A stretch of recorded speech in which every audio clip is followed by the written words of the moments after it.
Big LEZ'S League, an all rugby league experience. Welcome to the first episode of the Scrum, where we're going to be talking about the games going into the following round, previewing each game each week and tipping at the line. I've got professional punter Aaron Macey and ex-footballer Darcy Lussick with me. Boys, how are we? Is your head in the screen? Are we sweet? Yeah, I told him to take it back 10 metres this week. That's good. It's just sitting at the window still there, the camera. And Macey, you're playing hurt this week, aren't you? Yeah, I've got a sore neck. I've had a tooth issue. I feel like Mitchell Moses. Speaking of Mitchell Moses, how hectic is that? He did not look well this weekend, didn't he? No, he didn't. He didn't. It's going to be an interesting week. Last week was a fucking very up and down sort of tipping week. I had a shocker, still beat you two Slep Rocks home, so it's all right. We'll talk about the upcoming games this week. There's some real interesting ones in there. But the bet of the week this week, and you know, me having the perk of the only one putting a bet on, my best bet was the Dragons, head-to-head at 275. Dragons getting the job done in a big way, a lot bigger than what people thought. What are the thoughts on the Dragons game, boys? It was hectic. Sloan was huge. Yeah. Really like Sloan. Yep.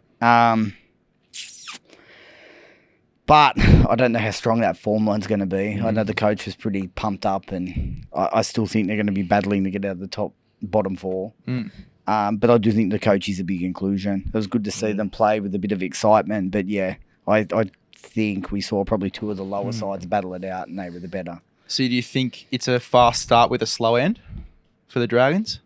I think it will be a battle. I think they'll probably be able to beat the shit sides, and they'll probably put up a decent fight against some of the good sides and just get outclassed. What about you, Darcy? I thought Flanagan challenged Sloan in the preseason, didn't he, to be a bit tougher and to play, and he come out fired up. And with the Flanagan coach teams, you know, they're sort of gritty. You know, his old Cronulla teams are gritty. They sort of hang in there. So maybe there might be a change for the Dragons this year. Yeah, well, we'll have to wait and see. I think we definitely underestimated them this week. Well, they did show at the end of, like, I think at the end of last season, I backed them a few times, like, with the start. They had some massive starts, and if you backed them with the start at the end of last year, I think they saluted like 4 of the 5 last games or something. Yeah. They do stay in the fight. They just lack a bit of class. Yeah.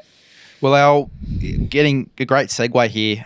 We've got the Raiders and the Dragons starting strong as our first point for the round one key takeaways. We talked about the Dragons. What about the Raiders? Ricky's Raiders coming out strong with a pretty average-looking team list.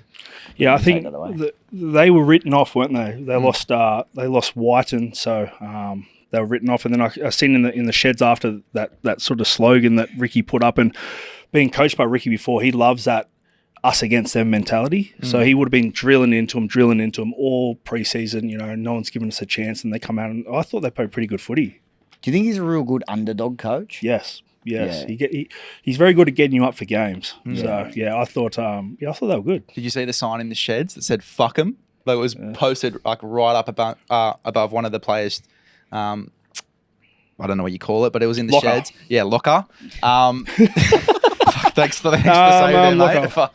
I can see who the two forwards were in the scrum. Fucking hell. Oh, look, mate, combination of CTE between us both. So Speak to yourself. fucking not helping, I'll tell you that.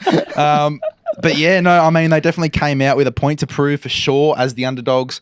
I thought that they played really well. And what about Morgan Smithies, the English recruit in number 13? He played was good. Unbelievable. Ball playing, just tough. I think he could play in the front row very easily as well, obviously, when Corey Horsburgh comes back into the side as well.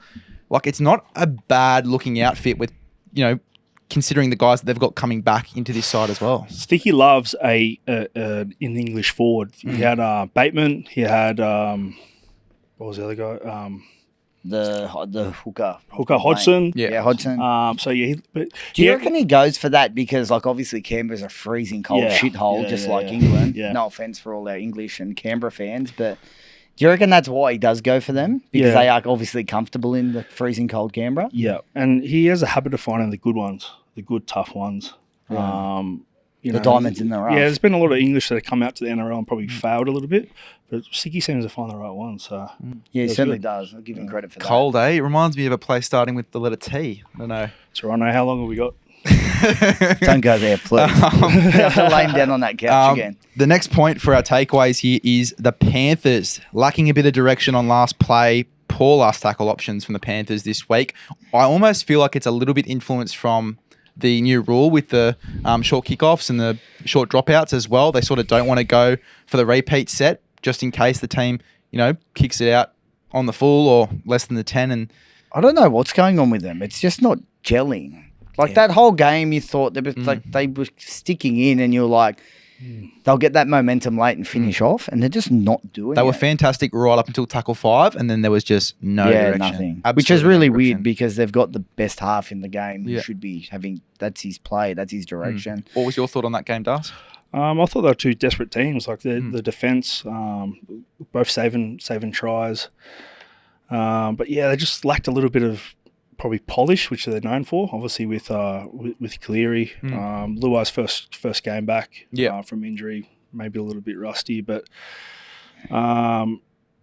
Melbourne round 1. What's that? 22 years in a row. They've come out and won. So it's an incredible stat. Yeah. I thought the due factor would kick in. It just definitely didn't. Even with Munster out, couldn't believe it. Yeah, the thing with Melbourne, you think they might be done, and you think, maybe this year, they might be drop off, but then they come out and surprise you. So yeah, well, Josh King in particular in the front row, I thought defensively was outstanding. Came up with some really big plays. You obviously had Joe Chan on the edge there as well. Obviously came in this week. We didn't think that he was going to be the starting back rower either, and he came in and killed it. And then Xavier Coates with some of his defensive plays, he's come strong into the year. And attack just looks like he's got that man strength now where he can just bust the line. Looked really solid. So keen to see how both of these sides go this week. Keen to see if Panthers have sort of gotten out of that pattern of, not knowing what to do on last tackle. Or just quickly, you did tip them as the team to back for this year. Are you shooting yourself now? Not really. It's round 1. I don't usually take anything away from round 1. I think that they are going to slowly come into the year. I think right now they're a September footy side. I think that's where they're going to hit their peak. I wouldn't really worry about. So probably tipping him at the 380 early wasn't great, was it? Probably not. No. Probably not. No. Great lesson for all. Maybe round 3 or 4. Yeah. Excellent. Well, you can learn from me definitely for sure with my punting over the past few weeks. Let's get into round 2 preview. We've got the Broncos and the Rabbitohs. The line is 8.5. Wins at this venue. The Broncos win at home at 59%. The Rabbitohs win at Suncorp at 50%. So it's not too much separating both of these teams. Rabbitohs obviously have a few injuries in the back line. What are our thoughts on this game? Kick off for you. Look, Broncos probably a little bit disappointing last week in Vegas. Rabbitohs disappointing as well. So there's been a lot of hype around the Broncos coming in, obviously premiership favourites along with Penrith to back it up. And I thought they were a little bit poor. I thought their forwards were poor.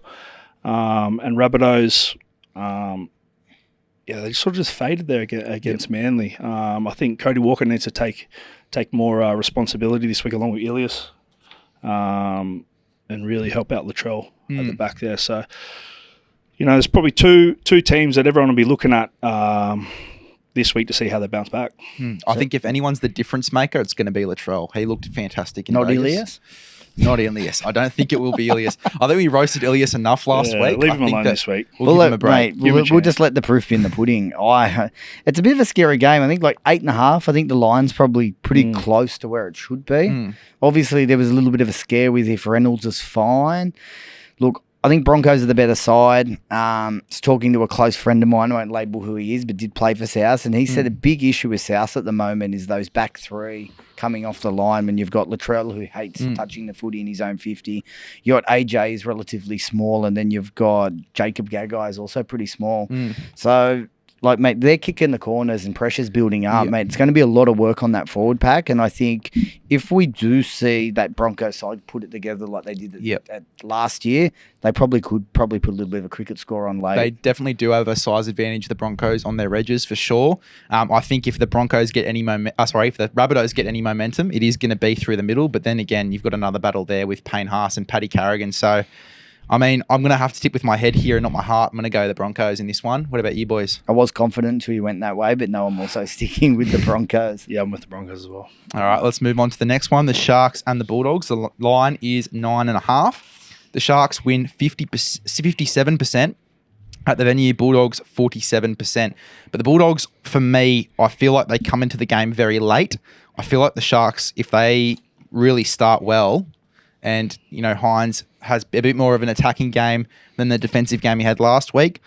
Could be Sharks 13+ territories. What are we thinking? Well, the Sharks actually surprised me last week. The Warriors got off to a fast start, and I think at halftime the Sharks had 37% possession, but they're still in the game. The Sharks are known, obviously, for that gritty, sort of ugly, one way to put it, ugly footy, but they just hang in there. And I just can't get excited about the Bulldogs at the moment. They haven't shown me anything, not in the trials, not in round one. So I think Sharks, and I think they'll cover the line. Mace? I agree with a lot of what he said. Sharks tend to be a side that is quite gritty. They did show that they could put on points last year. Yep. Mate, this Bulldog side is woeful. Yep. And it is dead set woeful. I'm not a fan of them whatsoever. I think they're going to really struggle to get out the bottom four. Originally, when I looked at this season, I thought that it had evened out a bit, but I really think the bottom four sides and the top four sides have in two completely different worlds. I think it's a very similar game to last week. I think the Sharks have a really strong start to the game. They play well for 60, 70 minutes. I think the Bulldogs will do something at the end of the game, but it won't be enough. I feel like it's going to be very similar to last week. So, Sharks for me for sure. Panthers, Eels. The line is 7.5. Penrith at Bluebet win at 60%. Eels 42%. They are tit for tat at the moment in terms of the record there, the Panthers and the Eels. So, what's the go here? It's a pretty hard one to tip. Well, it becomes a tricky game, especially when you've got Mitchell Moses, who's potentially injured. Does he play 80 minutes? I don't think so. You don't think he plays 80 minutes? I don't think so. What do you think, Darcy? I think if he's fit, he does, but I don't think they're going to be playing him. They're not going to plan to play him for 40 minutes. They're going to plan to play him for 80, and then if he breaks down, who goes in there. But look, I think if there was massive risk, they wouldn't be playing him earlier on in the season, because if he does something, he's out for a lot of the season, and that really affects them. But look, it's always a big game, the Battle of the West. Yep. So. Look, Panthers are going to be desperate. They lost the World Club Challenge. They lost round one. They're back at home now. They're going to come up with a big point to prove. Eels really good last week. Yep. I thought Campbell Gillard and Paulo were really good. There's probably a little bit of pressure on them, after last year. They're probably a little bit sort of played under par, but I thought they come out and they Bryce Cartwright having a massive game too. Freak. Yeah, really good game. The offloads. I thought the offloads, the offloads from the Eels killed them. Last week, I thought that really added to it. And Bryce Cartwright, the unpredictability, but also the toughness from him, which has probably been questioned in the past. I thought he was really good. So I'm going to go Eels with the start, and I think they can win. I was going Eels with the start, and I'm gun to my head. I'm going to change 7.5. I'm going Panthers. I think they have to bounce back here. Yep. And just that slight potential injury cloud over Mitch Moses, a massive query for me. But his kicking game is so valuable to that side. If he's not kicking, I just cannot see them winning. But then again, if the Panthers are the same as last week, where they're not kicking either and they're running the ball on last tackle, it just becomes 50-50 again for me. I think if Moses is 100%, the Eels could definitely win. But I'm tipping that he's not. I'm going to go the Panthers. I think in... Easy win for me this week. I honestly think at around the 60-minute mark, we might even see Moses come off, Brown go to 7, and then Maddo come into 6. Yeah, no, that's highly concerning for me if that is to happen. All right, I'm still with the Panthers. No, I'm staying with the Panthers. I know. I'm horrified. But Panthers and Eels. Raiders and Tigers is the next one. The Raiders are -7.5. Wins at this venue, 58% to the Raiders. Tigers, 45%. Raiders are at home. Raiders had a really strong start last week. The Tigers have named a 19-year-old at 6, and Caesar is on the bench. That concerns me. What are your thoughts? If you go back to last season, there was a great stat with the team coming off the bye. A lot of them got up and won. So I think Raiders kind of played out of their skin. They were really up for game one. I think they'll probably be pretty confident and chuffed with that, and I think they'll back at home. I think everyone's going to be tipping them to probably put a bit of a cricket score on the Tigers. I've just got a funny feeling Tigers are going to show up here. It's not a game I'm super confident in, but with the 7.5 start, I'm happy to lean that way. Yep. Yeah, look, I can only go off what I've seen from the Tigers in the trials, and I thought they were really poor. Raiders were good, but in saying that, I think the Tigers are going to turn up. But I'm going to have to go the Raiders minus 7.5 until I see something from the Tigers. I think it's going to be a really tight forward battle. I actually think it's going to be 1-12. I don't think it will be that cricket score that you think it will be. So I'm going to go the Raiders, but I do think it will be that tight battle. So 1-12 I think is great value for this game. It will be that shit fight through the middle. Cowboys and Knights is the next one. The line is 7.5. Wins at this venue. The Cowboys at home win at 53%. The Knights have never played at Queensland Country Bank Stadium. So they are 0% at this game, at this ground. What are we thinking? Fuck, the Knights were atrocious. Yeah. They were absolutely atrocious last week. And I thought the Cowboys were somewhat impressive against a disgusting Dolphin side, but I thought they looked good with the ball. I think they're a team that play really well at home. I'm happy to take them minus the 7.5. Yep. Yeah, I thought the Cowboys were really impressive last week. Really impressive. Big Les, you'll know who's the right centre. I didn't watch much footy towards the end of last Zach year. Labart, absolute weapon. Freak. Yep. His brother's Kyle. Kyle plays for PNG. He's played for PNG for the last number of years, and he has been really that was going to solid. be my next question. What is he, Origin or New South Wales? No, Queensland? Oh, I don't know. You had one job to be the stats man. You've let Freak. us down. I thought it was like he looked like Roger Tuivasa-Sheck. I thought he was outstanding. So Played enormous. and the Cowboys, I think if they get Tamalolo firing, Yep. I thought he's a little bit quiet the other night. If they get him firing, they're going to be a serious team. If you're asking if he was in the under-19s game, he wasn't in the under-19s game. Okay. Zach Labart, if that's what you're asking. I am going to go... Please say Knights. Oh, no, I can't see the Knights winning. Cowboys 13+ for me. I think they tear up the Knights. Absolutely tear up the Knights. I think KP is going to have a bit of a slow start to the year. And then just on KP, I was highly disappointed. I thought he was going to be in for a big season. Some of his touches were just horrific. Balls to the floor, tapping out. Then he'll go and do something really special. But mate, there was a lot of mistakes in his game. Not saying he won't come good because he's so talented. Yeah. Their halves didn't look great. Hastings game, very average. I don't think Bradman Best got enough ball either. Well, what are your thoughts? Does Jack Hogg come in next week if Gamble has another shocker? I'm surprised he's not there. I wouldn't do it after 1 week. I think he's got one more chance this week. Yeah.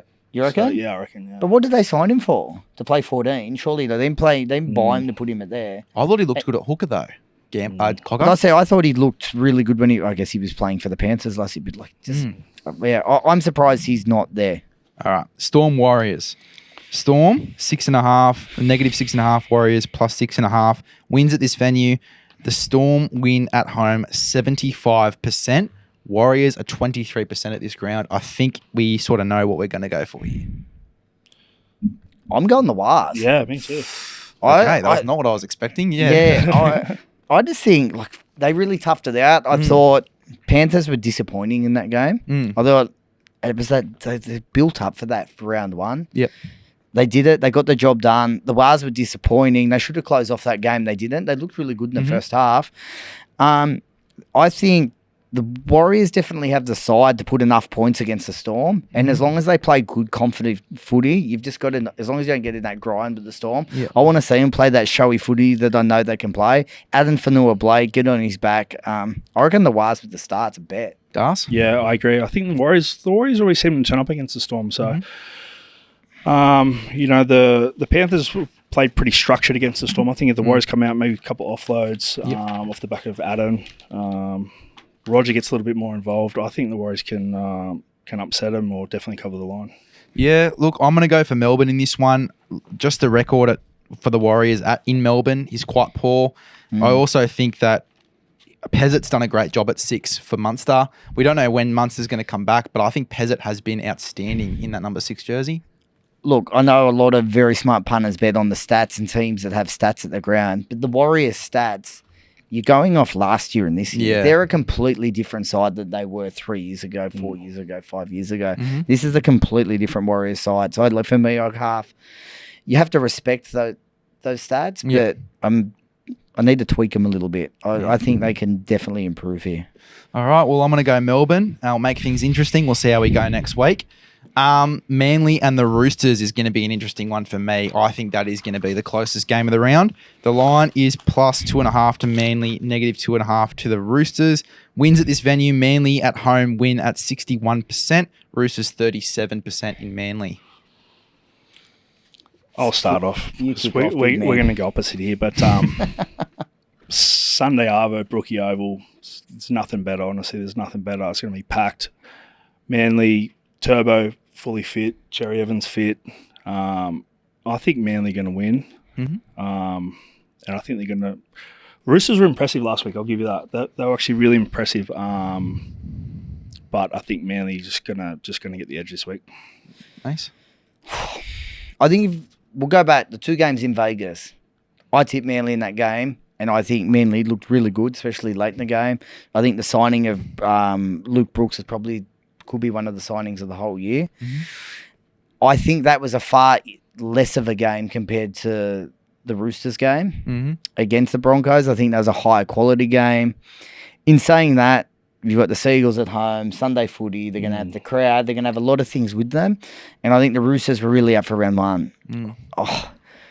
Gun to my head, I'm tipping the Roosters just, but I'm not confident. I can see this game going either way. Like, it is dead set to flip it. JWH is back this week as well. That's a massive in for East. So. Obviously, Spencer's out. That's a loss, but...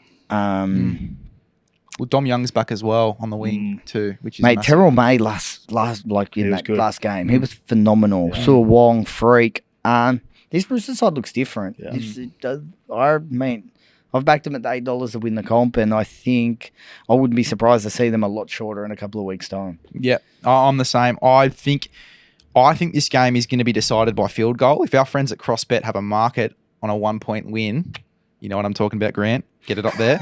I think that honestly, it's worth putting on. I think it could be that 1-point game decided right at the end, or even in a golden point, our first golden point of the year. That will be the bet of the week for sure. It's definitely the game of the week. I think it's the one that everyone's most excited for. Yep. Not the one that we're about to finish on, though. I think this is going to be completely different. This one's going to be a slinger Sunday game for sure. Dolphins and the Dragons. The line is 1.5. Wins at this venue. The Dolphins win 67% at home, but they've only been playing for 1 year, so what can you really take from that? The Dragons have never played at KO Stadium, so they are 0%. What are we going to go for here? Look, you can only really go off last week, can't you? So Dolphins poor, Dragons good. Can they back it up though? You know, last year they didn't back it up at all. So the Dolphins back at home. It's been a change in the halves for the Dolphins with O'Sullivan out. But I think the Dragons are going to make it 2 in a row. Yep. Mace? Last year I wanted to bag the Dolphin squad, and they overperformed. I had a little bit of egg on my face early, but they tapered off as I thought they would. Yep. I think a lot of teams last year underestimated them, and I think they rocked up, and Wayne Bennett probably really got them up every game, and I think they played with a lot of heart and excitement, and this is our first year, and you had all that sort of shit going on. Mate, I wouldn't be surprised if cricket scores get put on this team a lot. I am heavily bagging the Dolphins. In saying that, they are playing the Dragons, which are probably a little bit scary to be getting too enthused about, but they did look good last week. To cover 1.5, I'm going to stick. My man Sloan, get him home. Yeah, I think that the Dragons will win as well. And I think that if this is the theme for the year for the Dolphins, where they chop and change their halves every week, we've gone from top 8 prediction to bottom 4 prediction. Who predicted them for top 8? Seriously. Les.